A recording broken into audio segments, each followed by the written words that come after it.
Pengertian BPHTB. Menurut Saihan 2006, BPHTB adalah pajak yang dikenakan atas perolehan hak atas tanah dan bangunan.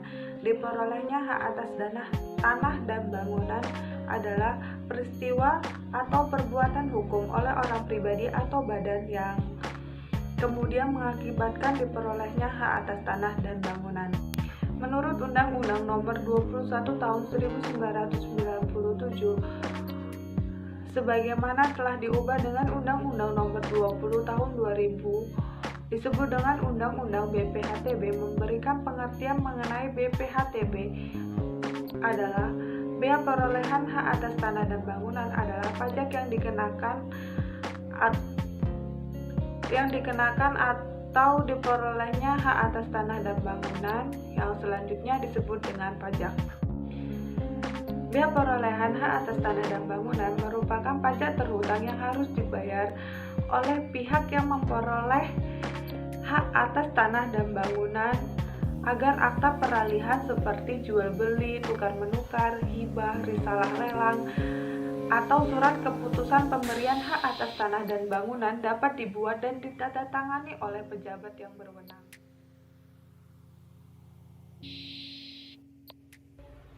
Prinsip-prinsip bea perolehan hak atas tanah dan bangunan.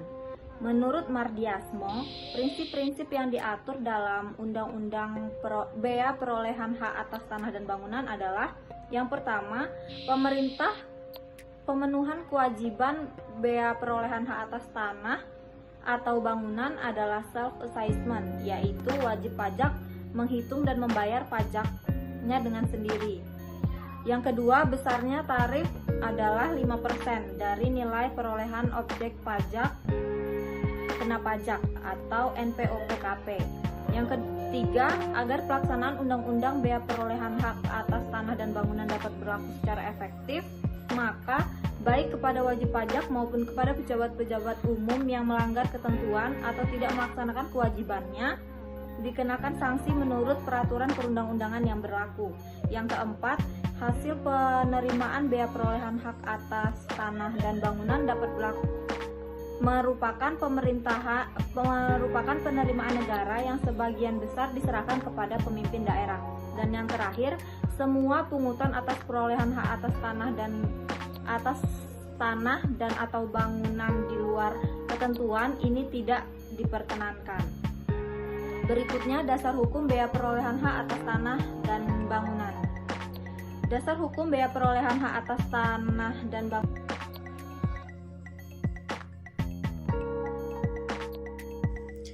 Dasar hukum bea perolehan hak atas tanah dan hak atas bangunan adalah 1. Undang-Undang Nomor 21 Tahun 1997 sebagaimana telah diubah dengan Undang-Undang Nomor 20 Tahun 2000 tentang perubahan atas Undang-Undang Nomor 21 Tahun 1997 tentang bea perolehan hak atas tanah dan bangunan. Undang-undang ini menggantikan Ordonansi Bea Balik Nama Stadsblad 1924 Nomor 291. Yang kedua, Undang-Undang Nomor 28 Tahun 2009 tentang pajak daerah dan retribusi daerah.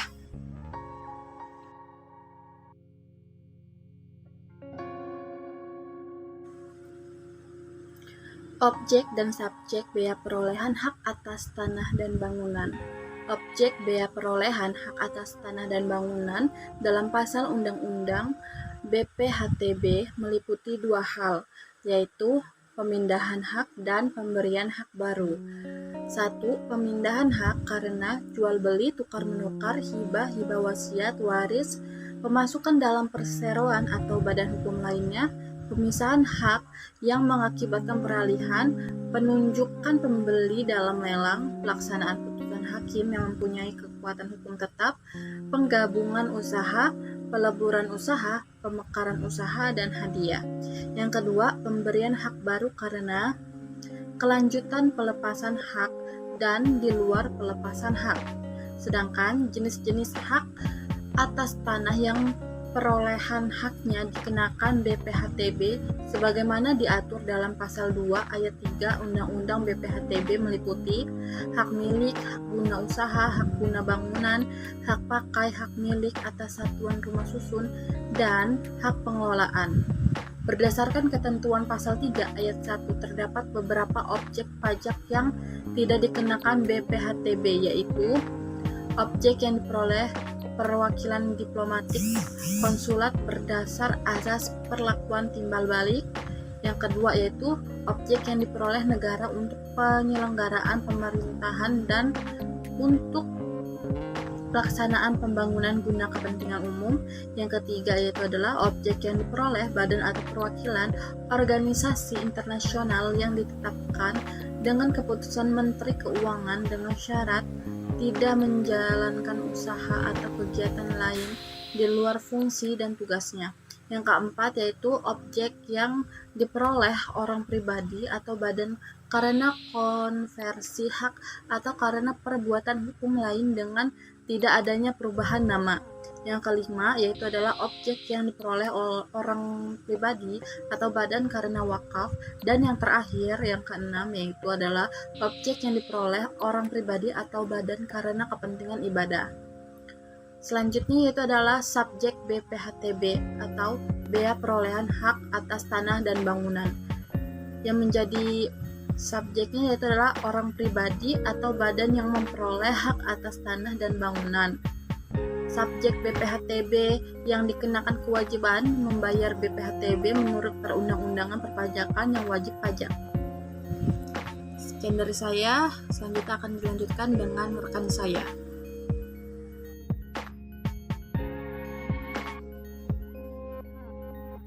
Dasar pengenaan BPHTB. Yang menjadi dasar pengenaan BPHTB adalah nilai perolehan objek pajak atau disingkat NPOP sesuai ketentuan pasal 6 Undang-Undang BPHTB. Berdasarkan jenis perolehan haknya, NPOP tersebut adalah sebagai berikut. Yang pertama, jual beli, yaitu sama dengan harga transaksi. Yang kedua, tukar menukar sama dengan nilai pasar.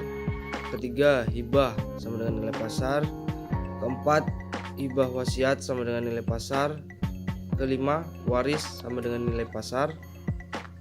Yang keenam, pemasukan dalam perseroan atau badan hukum lainnya sama dengan nilai pasar. Yang ketujuh, pemisahan hak sama dengan nilai pasar. Yang kedelapan, peralihan hak karena putusan hakim sama dengan nilai pasar. 9, pemberian hak baru sama dengan nilai pasar. Dan 10, penggabungan usaha sama dengan nilai pasar.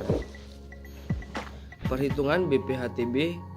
Cara menghitung BPHTB untuk menghitung besarannya nilai perolehan objek pajak kena pajak atau NPOPKP adalah dengan cara mengurangkan NPOP dengan NPOP-TKP. Dengan demikian, untuk menghitung besarannya BPHTB terutang adalah BPHTB terutang sama dengan tarif kali NPOPKP atau 5% dikali NPOP dikurang NPOP-TKP. Contohnya, pada tanggal 1 Februari 2003, Bapak Sudirjo membeli sebidang tanah yang terletak di Kabupaten Tangerang dengan nilai perolehan objek pajak atau NPOP sebesar 50 juta rupiah. Apabila NPOP-TKP ditetapkan untuk Kabupaten Tangerang sebesar 60 juta rupiah, maka BPHTB yang menjadi kewajiban Bapak Sumarno tersebut adalah. Saya menjelaskan tentang penyelesaian BPHTB terutang, yaitu 5% dikali 50 juta dikurang 60 juta sama dengan hasilnya nihil. Nihil atau dengan kata lain, Bapak Sudirjo tidak terutang BPHTB. Pengenaan BPHTB karena waris, hibah wasiat, dan pemberian hak pengelolaan. Contohnya, seorang anak menerima warisan dari orang tuanya sebidang tanah dan bangunan dengan nilai pasar pada waktu pendaftaran hak sebesar 250 juta. Terhadap tanah dan bangunan tersebut telah dikenakan PBB dengan NJOP sebesar 425 juta. Apabila NPOP-TKP karena waris untuk daerah tersebut ditentukan sebesar 250 juta, maka BPHTB yang terutang adalah sebesar Penyelesaiannya yaitu BPH-TB terutang sama dengan 50% dikali 5% kali 425 juta dikurang 250 juta. Hasilnya 4.375.000. Pengenaan BPH-TB karena pemberian hak pengelolaan.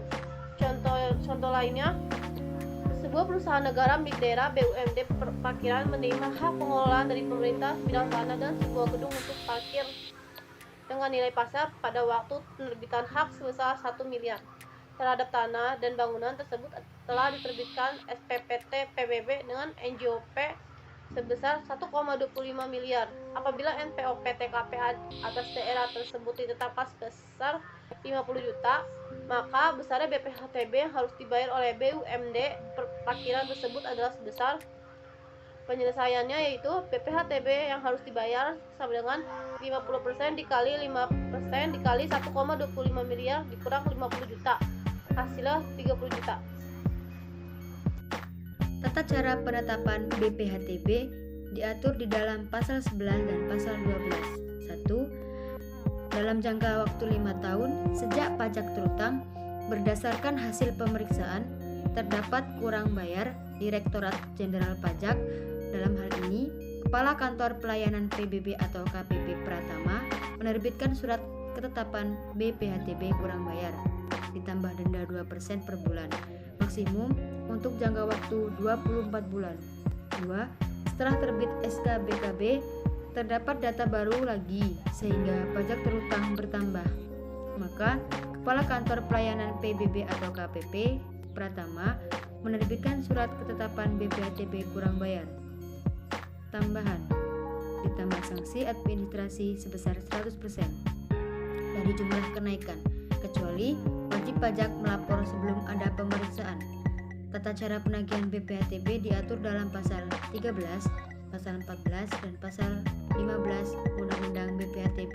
Maka, apabila pajak terutang tidak atau kurang bayar dari pemeriksaan SBB kurang bayar dan WP kena sanksi administrasi berupa denda atau bunga, maka Direktorat Jenderal Pajak menerbitkan surat tagihan BPH-TB ditambah sanksi bunga 2% per bulan maksimum 24 bulan. Surat tagihan BPH-TB setara dengan surat ketetapan pajak, SK BKB, SK BKBT, STB, SK pembetulan atau SK pengurangan atau SK keberatan atau SK banding merupakan dasar penagihan pajak. Pajak terutang berdasarkan surat-surat tersebut di atas harus dilunasi paling lambat 1 tahun bulan sejak diterima oleh wajib pajak. Lewat batas waktu dapat ditagih dengan surat paksa.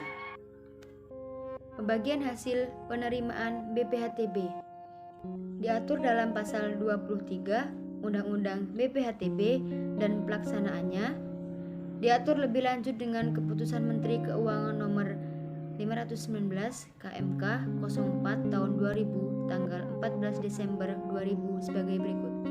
1. Pemerintah pusat mendapat bagian sebesar 20% dari seluruh penerimaan BPH-TB yang kemudian bagian pemerintah pusat ini dibagikan secara merata ke seluruh daerah, kabupaten atau kota dan dilaksanakan dalam 3 tahap, yaitu bulan April, bulan Agustus, dan bulan November tahun anggaran berjalan. 2.